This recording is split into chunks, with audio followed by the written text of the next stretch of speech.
Okay, vi har så hvor vi skal finde en funktion ud fra 2 punkter.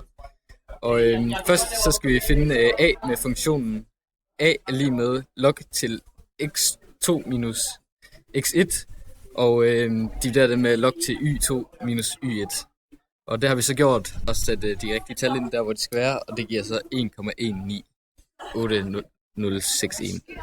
Og så når vi har a, så kan vi så udregne b ved at bruge funktionen b er lige med x1 divideret med, b er lige med y1 divideret med x1 i a'ene, og det giver så i vores tilfælde 0,2114378. Og så kan vi så sætte de tal ind på en funktion, og så bliver funktionsforskriften f af x er lige med 0,2114378 gange x i 1,1980061. Og ja. Ved B kan vi se, der er en ligning, og der har vi 30, og så sætter vi bare 30 ind på x's plads. Ja, så giver det.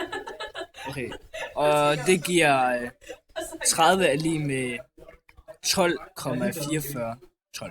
Ja, og så har vi C, der skal vi finde ud af, hvad vores x-værdi er, hvis vores y-værdi er på 200. Og der har vi så bare brugt Tiering Spire, hvor vi har brugt vores solve, og så har vi sat 200 ind som y-værdi, og så har vi bare brugt solve til at finde x, og det giver så x lige med 304,71.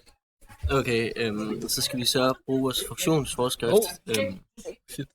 Den skal vi så sætte ind i en Spire, hvor vi så kan få lavet en graf ud fra vores funktionsforskrift.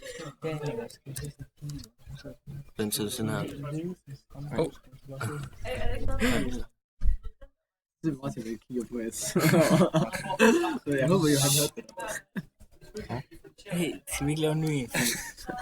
Vi har snakket alt for meget. Martin, hold kæft. Altså, plads er det ikke bare til. Det skal være med punktum. Eller Escobar. De skal også op i...